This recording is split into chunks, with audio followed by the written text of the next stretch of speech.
उसमें लड़के का क्या नाम था? हाँ, राहुल। अच्छा, जो भी नाम था, उसने हमारी सारी कविताएं पढ़ दी संचालन में। सब मेरी कविताएं पढ़ रहे थे, हम तो नाम भी नहीं ले रहे थे कि पंकज प्रसून की हैं। खैर, कुछ कविताएं आपको सुनाऊंगा। बहुत यहाँ आकर के हमेशा मुझे अच्छा लगता है। और यहाँ पर जब आज के संभवतः 5 वर्ष पहले बहुत ही शानदार कवि सम्मेलन किसी ग्राउंड में हुआ था, तो भी मैं कवि सम्मेलन में आया था और आपके परिवार का हिस्सा जैसे मैं बन गया हूँ और मुझे बहुत अच्छा लगता है हर बार यहाँ आना। एक बार अपने लिए जोरदार तालियां बजा दीजिए सारे बच्चे, बहुत अच्छा। सामने आनंद शेखर जी बैठे हुए हैं और कितनी बढ़िया ड्रेस पहन के बैठे हुए हैं, जैसे लग रहा है ये जिले इलाही है और मैं अनारकली हूँ। लग नहीं रहा है? बिल्कुल माला वाला लटका एकदम बादशाह जहांपनाह की तरह से बैठे हुए हैं। हम आपको एकदम सच में बता रहे हैं, अनारकली जैसा महसूस कर रहे हैं। ये रैंप भी बना दिया गया है, अब इसका सदुपयोग भी होना बहुत ज़रूरी है। बहुत पैसा खर्चा किया। अब बड़ा ये बहुत कम लोगों में होता है कि ये कहा जाता है कि आनंद के लिए पैसा खर्चा हुआ, लेकिन यहाँ तो आनंद ने पैसा खर्चा किया है। इसके लिए तालियां होनी चाहिए। इतना बढ़िया रेड कारपेट वेलकम सारे गेस्ट का हुआ, इतने शानदार स्टेज, इतने शानदार श्रोता, इतनी शानदार सांप, सब बहुत अच्छा लगता है। और एक बात मैं कहना चाहता हूँ, एनआरआई 2 तरह के होते हैं जो मैंने ऑब्जर्व किया है सर। एक एनआरआई वो होते हैं जो अपने गांव के घर को बेच देते हैं, अपनी सारी जमीन बेच देते हैं और लंदन में जा करके बड़ा सा होटल बनवा के वहां पे रहते हैं। और दूसरे एनआरआई होते हैं जो अपनी गांव, अपनी जमीन, अपने लोगों को नहीं भूलते हैं, वो वहां से पैसा लेकर के आते हैं और आपके लिए इतना बड़ा टेक्निकल इंस्टीट्यूट खड़ा कर देते हैं। ये असली एनआरआई है, वहाँ का पैसा यहाँ ला रहे हैं और आपका विकास कर रहे हैं। वास्तव में यही होना चाहिए। आनंद शेखर जी और आदरणीय रीना भाभी जी, आप दोनों लोग इसके लिए बहुत बहुत साधुवाद के पात्र हैं। और जब ये कोविड आया तो मुझे बड़ा अच्छा लगा कि चलो कोविड आ गया है, अब आप दोनों मास्कों से यहीं आ गए और यही कारण है कि इतना बढ़िया प्रोग्राम हो रहा है। और यही कारण है कि आपकी स्ट्रेंथ जो पहले 200-300 हुआ करती थी, आज 1000 से ऊपर जा चुकी है। 1300 कुछ आप हो चुके हैं। तो ये कोविड के बहुत सारे दुष्परिणाम हुए, तो ये अच्छा सकारात्मक परिणाम हुआ कि आप मास्को से यहीं आ गए और अपनी जमीन, अपनी मिट्टी, अपने लोगों के लिए काम करने लगे अपनी पूरी ऊर्जा के साथ। और इतना इंस्टीट्यूट इतना आगे पहुंच गया, इतने शानदार आपके रिजल्ट आ रहे हैं। अभी मैं देख रहा था कि वो स्किट हुई बड़ी शानदार, वो जो नृत्य नाटिका थी जिसमें वो फर्स्ट ईयर से लेके 4th ईयर तक दिखाया गया। मेरी शायरी पढ़ रहा था, वो पूरी नहीं पढ़ी, उसकी मैं पूरी पढ़ देता हूँ कि आई है वो जीवन में एक तूफान की तरह। ये 4th ईयर के बाद वाले की स्टेज की है, फर्स्ट ईयर में तो बहार जैसी आती है। कि आई है वो जीवन में एक तूफान की तरह, वो फेंका है लब का वायरस वुहान की तरह। अगली पंक्ति पे उठाइएगा कि आई है वो जीवन में एक तूफान की तरह, फेंका है लब का वायरस वुहान की तरह। वो संयम के सब औजार धरे के धरे रहे, अरे कब्जा किया है दिल पे तालिबान की तरह, कब्जा किया है दिल पे। अब आप जागृत हुए, अब लगा कि कोई फंक्शन हो रहा है। तरंग बड़ी जरूरी है मन की। अभी आपकी वो स्टेज है कि कोल्ड ड्रिंक पीकर ही वो तरंग का इजहार आपको करना है। जब आगे उम्र बढ़ेगी तब उससे काम नहीं चलेगा, तो मन की तरंग के लिए आपको जाना पड़ेगा दूसरी जगह पे। अभी आपकी वो स्टेज है, वो ऊर्जा है कि आप दूध पीकर भी नारे लगा सकते हैं। एक ऐसा दौर आता है कि फिर वही पी के ही लगाए जा सकते हैं। अभी आप उस दौर में हैं। अभी वो इतनी अच्छा सा यहाँ पर वो प्ले हुआ, मुझे कई सारी चीज़ें याद आ गई। मैंने इंजीनियर्स की ज़िंदगी पर बहुत कुछ लिखा है। मुझे लगता है कि इंजीनियर्स को शादी ज़रूर करनी चाहिए। पत्नी बढ़िया मिली, ज़िंदगी बढ़िया हो जाएगी। पत्नी बेढब मिली तो इंजीनियरिंग बढ़िया हो जाएगी। इसलिए ये रिस्क तो आप ज़रूर लीजिएगा। और मैंने आप प्रेम, यहाँ इंस्टीट्यूट है लखनऊ से इतना दूर, यहाँ कोई माल वाल नहीं है, सिर्फ पैरासीटामॉल है, कुछ है ही नहीं। कहाँ आप लोग तो तपस्वी हैं, साधक हैं, तपस्या में लीन है। 4 वर्षों की सतत साधना के बाद आपको बीटेक रूपी मोक्ष की प्राप्ति होती है। लेकिन जो पीछे आत्माएं वो शोर मचा रही हैं, इनको नहीं मिलेगा मोक्ष, इनको मिलता ही नहीं है। ये आत्माएं भटकती रहती हैं और एक दिन एमटेक में प्रवेश कर जाती हैं। अच्छा, ये इंजीनियर्स का प्रेम भी बड़ा विकट होता है। मैं एक एक कैटेगरी बताता हूँ, आनंद लीजिएगा। कि सबसे पहले इलेक्ट्रिकल इंजीनियर, नहीं उससे पहले वाली ब्रांच बता देता हूँ। उससे पहले मैकेनिकल इंजीनियर हो ना, कितने हैं जरा जोर से बताओ हो करके। अच्छा, क्या 2 ही बच्चे पास हुए क्या? अच्छा, ये खली बली इतना अच्छा डांस हो रहा था, मैं बड़े मजे ले रहा था। मुझे लग रहा है कि जो खली बली कर रहे हैं ये जरूर फर्स्ट ईयर वाले बच्चे होंगे, वरना 4th ईयर में आके खली बली नहीं मूंगफली ही याद आती है। खली बली सब पीछे छूट जाता है। सुनिएगा, मैकेनिकल इंजीनियर ये कैसा प्रेमी होता है? ये बड़ा कठोर किस्म का प्रेमी होता है। इसका दिल लोहे का बना हुआ होता है,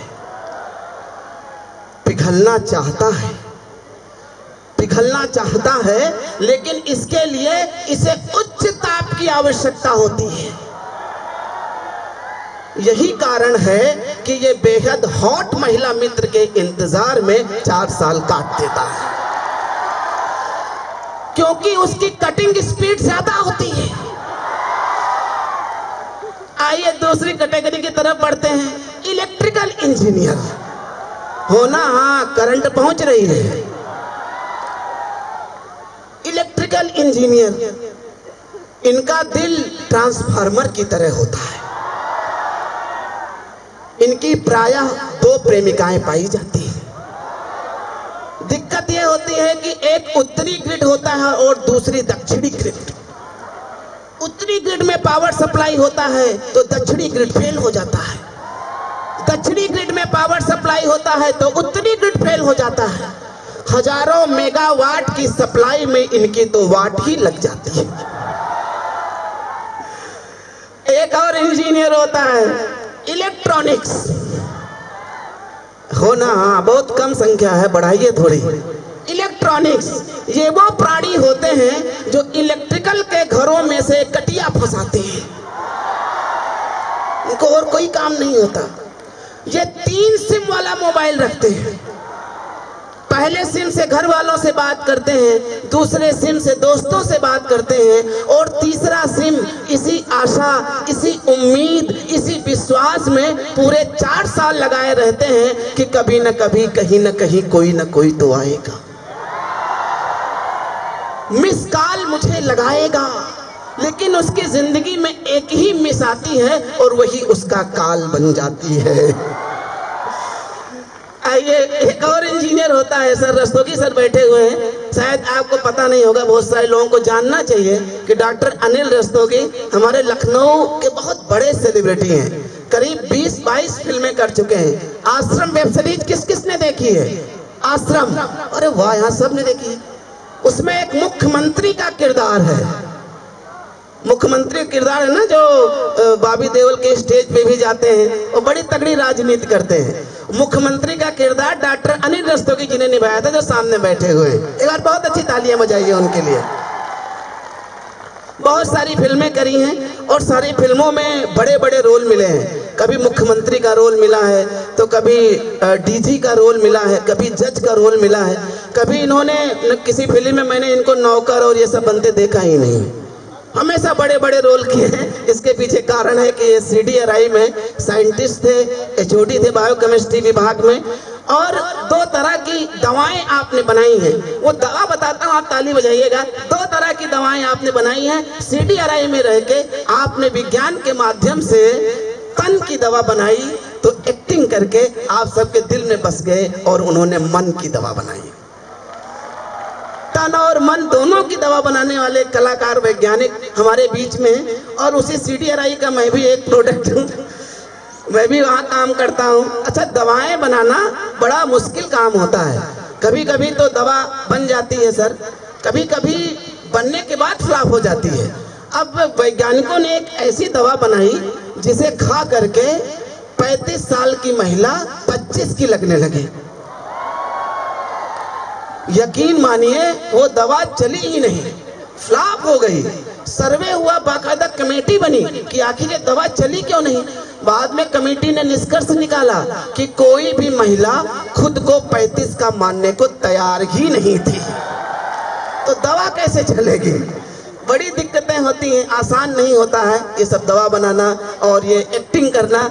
और मुझे लगता है कि ये जो बच्चे हैं, आपके दिल के अंदर, जरूरी नहीं कि आप इंजीनियर ही बने, हो सकता है कि आपके दिल के अंदर कोई कलाकार बैठा हो, कोई खली बली बैठा हो, है ना, कोई आपके अंदर एक्ट्रेस बैठी हो, कोई संगीतकार बैठा हो, कोई तबला बजाने वाला बैठा हो, कोई लेखक बैठा हो।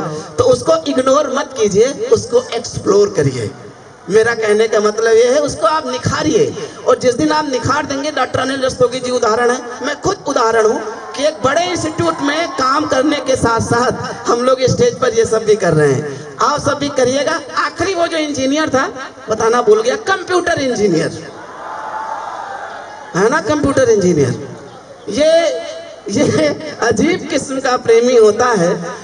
ये मन ही मन प्यार करता है, इजहार बिल्कुल नहीं करता। इसका प्यार एक तरफा होता है। ये जिसको प्यार करता है उसकी फोटो अपने लैपटॉप का स्क्रीन सेवर बनाकर टुकुर टुकुर निहारता रहता है, टुकुर टुकुर उसी को दिन भर निहारता रहता है। और दिक्कत तब होती है कि जब उसके प्रेमिका का बाप रूपी वायरस इसके प्रेम रूपी हार्ड डिस्क में प्रवेश कर जाता है, फिर इसे अपना संपूर्ण प्रेम फॉर्मेट करना पड़ता है और कोई कुछ नहीं होता है, फाइनली वही होता है। तो आप सब कुछ और सुनना चाहते हैं तो चल लेने सुना दूं कविता विता की। हाँ, क्या कह रहे हैं? सिविल, अरे बाप रे, सिविल वाले तो छूटे जा रहे थे। मैं एक किस्सा सुना देता हूँ सिविल इंजीनियर का, बड़ा मजेदार है। एक बार क्या हुआ कि इंडियन सिविल इंजीनियर और अमेरिकन सिविल इंजीनियर दोनों बड़े अच्छे दोस्त थे। एक बार क्या हुआ कि Indian civil engineer American civil engineer के घर गया न्यूयॉर्क में। तो उसने घर की बालकनी में दोनों खड़े हुए, तो उसने कहा कि देखिए ये जो सामने ये पुल है ना, ये मैंने बनवाया है। उसने कहा सिविल इंजीनियर अमेरिका वाले, बोला आपने इतना बढ़िया ये पुल बनवा दिया, आपने घर कैसे बनवाया? बोले घर मैंने ऐसे बनवाया कि उसका पुल बनवाने का जो 10% था वो मेरी जेब में आया था, तो मैंने इतना बढ़िया घर बनवाया था। अब उसके 3 साल बाद वो अमेरिकन इंजीनियर दोस्त, सिविल इंजीनियर दोस्त अपने इंडियन दोस्त के घर पहुंचता है, उसको लिफ्ट से ले जाता है 8वें फ्लोर पर। दोनों 8वें फ्लोर की बालकनी में खड़े हुए, तो उसने पूछा अरे आपने इतना बड़ा होटल कैसे बनवा लिया? उससे इंडियन दोस्त से पूछा, तो उसने कहा कि सामने पुल देख रहे हो, दिखाई तो नहीं पड़ रहा है। बोला दिखाई कैसे पड़ेगा, पूरा का पूरा ही तो मेरी जेब में आ गया है। लेकिन ऐसा आप मत करिएगा, ये नेगेटिव उदाहरण है। आप सब अच्छे इंजीनियर बनिएगा और कोई कमीशनबाजी मत करिएगा, वरना ये इंजीनियर्स और ठेकेदार के बीच में एक ऐसा गणित बन जाता है कि जिससे जनता को बड़ी परेशानी होती है। अभी देखिए कितने पुल गिर रहे हैं आजकल, लगातार पुल गिरते रहते हैं। एक व्यंग आपको सुना देता हूँ, वहां से मैंने उठाया है पुल गिरने की घटना से। सुनिएगा कि गणतंत्र दिवस की सुबह सेना की टुकड़ी पुल के ऊपर से गुजरी। गणतंत्र दिवस की सुबह सेना की टुकड़ी पुल के ऊपर से गुजरी, पुल के ऊपर से गुजरी, धारा से संविधान रूठ गया और पुल देश के कानून की तरह टूट गया। ठेकेदार जेल में, चीफ इंजीनियर की छुट्टी, सरकार ने पिलाई जांच आयोग की घुट्टी। जांच आयोग की त्वरित रिपोर्ट आई, पुल टूटने का कारण तो मार्च पास्ट गए। भाई जो लोग समझ जाएं, लगे कि आप वाकई में एंट्रेंस दे के आए हैं तो ताली बजाइएगा। बोले पुल टूटने का कारण तो मार्च पास्ट है भाई। अरे पुल की आवृत्ति का कदमों की आवृत्ति से अद्भुत नाता है, दोनों के बराबर होने पर पुल टूट जाता है। इसे विज्ञान की भाषा में रेजोनेंस कहा जाता है। अब देखिए स्थितियां बदली, ठेकेदार बहाल, इंजीनियर खुशहाल, मेजर का कोर्ट मार्शल, सैनिकों को सजा, ये है असल गणतंत्र का मजा। सच तो ये है साथियों, लोकतंत्र के खंभे टिकाऊ होते हैं लेकिन इनके ऊपर बने ब्रिज बिकाऊ होते हैं, जिन्हें समाज के इंजीनियर और ठेकेदार लूट जाते हैं। पक्ष विपक्ष की लेफ्ट राइट से डेमोक्रेसी के पुल अक्सर टूट जाते हैं, डेमोक्रेसी के पुल अक्सर टूट जाते हैं। आप सब नौकरी की बिल्कुल चिंता मत करिएगा। एक बार एक इंजीनियर एक बाबा के पास आया, बोला बाबा जी मुझे नौकरी नहीं मिल रही है। उसने पूछा कौन सी ब्रांच है? वो बोला इलेक्ट्रिकल। बाबा जी बोले तो मैं कुछ नहीं कर सकता, मेरी तो मैकेनिकल है। आप सब खूब मेहनत करिए, आगे बढ़िए। और मैं ये आपके लिए कामना करूंगा, बहुत सारी शुभकामनाएं आपको देता हूं कि आप अच्छे इंजीनियर बने और खूब बड़ी बड़ी इमारतें बनाएं। और हमें लगता है कि कोई बड़ा काम करने के लिए एक बेखुदी की ज़रूरत होती है, डूबने की ज़रूरत होती है, और उसके लिए सबसे ज़्यादा ज़रूरी होता है वो होता है कॉमन सेंस। एक बार क्या हुआ कि 8-10 इंजीनियर एक टेढ़ी सी पाइप में तार डाल रहे थे, बार बार कोशिश कर रहे थे, इस तरफ से डालते थे, पाइप टेढ़ी थी, दूसरी तरफ से निकल नहीं पाता था। सारे इलेक्ट्रिकल इंजीनियर परेशान हो गए। तो गांव का एक किसान आया, उसने क्या किया कि एक चूहिया के टांग में तार को बांध दिया और चूहिया को नली से पास कर दिया। अब उसका तार वहां तक पहुंच गया। तो ये करिएगा। एक बार क्या हुआ कि एक बीटेक वाला, कॉमन सेंस की बड़ी जरूरत है, एक बीटेक करके अपने गांव गया। आप सभी गांव से आते होंगे। वो अपने गांव गया, गांव में देखा कि एक कोल्हू वाला कोल्हू चला रहा है, वो बाहर बैठा हुआ है। उसने पूछा कि अरे आप बाहर बैठे हुए हैं, अंदर बैल कोल्हू चला रहा है, आप उसको देखते क्यों नहीं? बोले कि देखो ऐसा है कि वो जो बैल है वो कोल्हू के किनारे किनारे घूम रहा है, तो वो जो है चल रहा है, तो जब तक उसकी घंटी सुनाई देती है हमारे कानों में तो मैं समझ जाता हूँ कि कोल्हू चल रहा है। अब देखिए वो बीटेक किए हुए था, उसने दिमाग लगाया। उसने कहा कि अच्छा ये बताइए कि अगर वो जो आपका बैल है वो चले ना और खड़े होके ऐसे ऐसे घंटी बजाए तो उसने जवाब दिया भैया हमारे बैलवा ने बीटेक थोड़े किया है। कॉमन सेंस बड़ी जरूरी है, बड़ी बड़ी रिसर्च इसी कॉमन सेंस से होती है। आप अपने कॉमन सेंस को बरकरार रखिएगा। बहुत बहुत शुभकामनाएं देता हूँ, बहुत बहुत आभार मुझे यहाँ पर आमंत्रित करने के लिए। एक बार चाहे तो जोरदार ताली बजा दीजिए, खूब अच्छे से हाथ ऊपर खड़े करके। ताली बजाने से खून बढ़ता है, ना बजाओ तो ना खून बढ़ता है, इसलिए खूब ताली बजानी चाहिए। और आप कभी ओपीडी में जाके देखें तो वहाँ पर आप कोई किन्नर बैठा नहीं पाएंगे। क्यों नहीं आप पाएंगे? क्योंकि वो हमेशा ताली बजाते हैं, खुश रहते हैं, उनका cardiovascular system, central nervous system सारे दुरुस्त रहते हैं। तो आप सब खूब ताली बजाइए और जो तरंग है अपनी उसको और आसमान तक पहुंचाइए। बहुत बहुत धन्यवाद, बहुत बहुत आभार।